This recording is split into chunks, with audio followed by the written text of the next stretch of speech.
आपण जानती कि ओडिशा राजनीति रे किछि संख्या सेगुड़िक केवल गणित नुहे सेगुड़िक पछरे थाए पूरा गोटे कहानी। आउ आजी आमे सेमिति गोटे कहानी विषय रे कथा हेबा फुलबाणीर कहानी। गोटे एमिति निर्वाचन मंडली जोंठी मात्र कई हजार भोट 2 दशंधिरु भी अधिक समयर राजनीतिक समीकरण को पूरा ओल्टापाल्टा करिदेला। तेबे चालंतु एही जनादेश पछर प्रकृत कारण को खोजिबा। फुलबाणी को देखंतु, एटा खाली कंधमाल जिल्लार गोटे निर्वाचन मंडली नुहे ना, एटा एक एमिति जगह गोटे जनजाति बहुल अंचल जोठी माटी और मनीषंक संपर्क बहुत गभीर। एठाकार लोकंकर सुख दुख आशा आकांक्षा सबुकिछि भोट बाक्सर झलसी थाए। आउ जेतेबेले सेमानक स्वररे परिवर्तन आसे ना, सेतेबेले पूरा राज्य कान डेरी शुणे। कथाटा बिल्कुल ठीक। लोकंक सड़क कौन खाली गोटे प्रतिध्वनि ना, यह एक राय, गोटे निष्पत्ति। आउ जानिछंती प्रतिटी निष्पत्ति पछरे गोटे कहानी थाए। आम काम हेउछि सेई कहानी को ही खोजी बाहर करिबा। सेई संख्या भितरे जो सतटा लुचि रहिछि ताकू बुझिबा। एई संख्याटा उपरे टिके नजर पकांतो। 2858 लागुची जेमेति गोटे साधारण संख्या नुहे, किंतु ना, एइटा खाली किछि भोट नुहे। एई संख्याटा ही सेई व्यवधान जहा फुलबाणीर पूरा 24 वर्षर राजनैतिक इतिहास को बदलई देला। भाविले आश्चर्य लागुची एते छोटो मार्जिन रे एते बड़ परिवर्तन। एइठु ही आमर आजिर विश्लेषण आरंभ। तेबे चालंतु एही परिवर्तनर कहानी भीतर को जिबा। देखंतु फुलबाणी गोटे जनजाति संरक्षित आसन आउ बहुत वर्ष धरी एटा थिला बिजु जनता दल माने बीजेडी रो गोटे अभेद्य दुर्ग। किंतु 2024 निर्वाचन रे सबु किछि बदली गला। एही दुर्ग भांगी गला आउ जितिला किए भारतीय जनता पार्टी बीजेपी। प्रश्न उठुछि एमिति केमिति हेला, कोन थिला एहा पछर कारण? संख्यागुड़िक निजे ही कहानी कहउछंती। देखंतु बीजेपीर प्रार्थी उमाचरण मल्लिक तांकु मिलिला 36.81% भोट आउ से जितिले। तांक पछुकु थिले बीजेडीर जयश्री कहर, तांकु मिलिला 34.85% भोट। व्यवधानटा देखंतु 2% रु भी कम। ए सामान्य पार्थक्य ही पूरा खेल बदलाई देला। हाँ, संख्या तो आमे देखिले, किंतु प्रकृत प्रश्न हेउछि काहीकि लोक माने एमिति गोटे बड़ परिवर्तन पाए काहीकि भोट देले।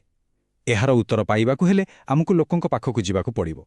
सेमानंकर जे मौलिक समस्या जे अभियोग वर्ष वर्ष धरि रही आसीथिला सेइठी ही एहार चाबिकाठी लुचि रही होइछि। एहा केवल विकासर कथा नथिला, एहा थिला सम्मानर कथा। प्रथम आउ सबुठु गुरुत्वपूर्ण कथा हेउछि पानी। आपण भाबी पारुछंती आजि भी एमिति अनेक गाँ अछि जेउठी लोकंकु मुंदे भल पीबा पानी पई संघर्ष करिबाकु पडुछि। जेतेबेले प्रतिदिनर एही सबुठु जरूरी आवश्यकता पूरण हुएनी, सेतेबेले सरकार आउ शासन उपरे भरोसा केमिति रहिबो? तापरे आसुछि रास्ता। विशेष करी से पहाड़िया अंचल रास्ता ही जीवन रेखा। भल रास्ता नथिले कौन हुए? खाली जीवा आसिबारे असुविधा हुएनी, रोगीटे डाक्तरखाना जाई पारेनी, पिलाटे स्कूल जाई पारेनी, आउ चाषीटे तार फसल बजार को नहीं पारेनी। माने गोटे खराब रास्ता अनेक सुजोगर द्वार को बंद करी दिए। आउ तापरे स्कूल, केते स्कूलर अवस्था भलो नाही। छातरु पानी गळुची, कांथ भांगिरुजी गलाणी। एमिति परिवेशरे पिलामाने कोन पढ़िबे? प्रत्येक बापा मा चाहंती तांको पिलार भविष्यत उज्जवल हेउ, आउ सेही भविष्यतर मूलदुआ तो स्कूल रु ही पड़े। जदि स्कूल ही ठीक नथिबो तेबे आगो कोन हबो? तेबे मोटामोटी भावे कहिबाकु गले लोकंकर दाबी कौन थिला? बहुत सरल आउ सीधा कथा। भल पीवा पानी दरकार, जीवा आसिबा पाई भल रास्ता दरकार, पिलांग पाई भल स्कूल आउ स्वास्थ्य केंद्र दरकार, हाथ को काम दरकार, आउ जंगल रु जहा संग्रह करूचंती ता पाई गोटे भल बजार दरकार। सेमानंक आउ लंबा लंबा भाषण कि प्रतिश्रुति दरकार नथिला। सेमाने चाहुथिले काम जहा आखि को देखा जीवो। हौ, लोकंक मनर कथा तो आमे बुझिले, किंतु एही जो असंतोष थिला ताहा भोट रे केमिति देखागला। चलंतु पुणी थरे सेही संख्या भीतर को जिबा आउ एही परिवर्तन को गभीर भावे बुझिबा। आगे 2019 कथा देखिबा। सेतेबेले बीजेडी को केते भोट मिलिथिला? पाखापाखि 48%। एहा गोटे बहुत बड़ विजय थिला।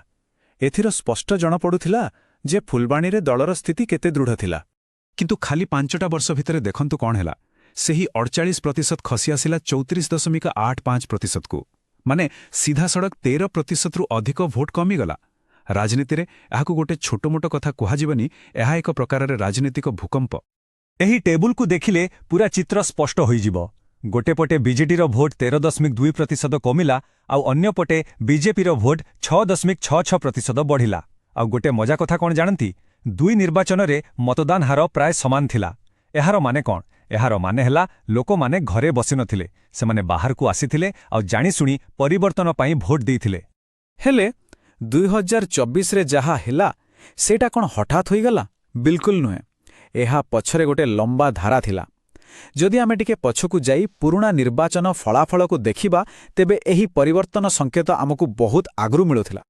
ଏଇ ତଥ୍ୟ ଉପରେ ଟିକେ ନଜର ପକାନ୍ତୁ।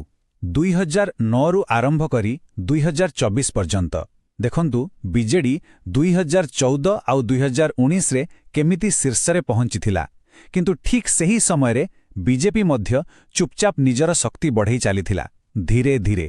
ଆଉ 2024ରେ ଏମିତି ଗୋଟେ ସମୟ ଆସିଲା ଯେତେବେଳେ ଗୋଟେ ଗ୍ରାଫ୍ ତଳକୁ ଗଲା ଆଉ ଅନ୍ୟଟି ଉପରକୁ ଉଠି ତାକୁ ପାର କରିଗଲା।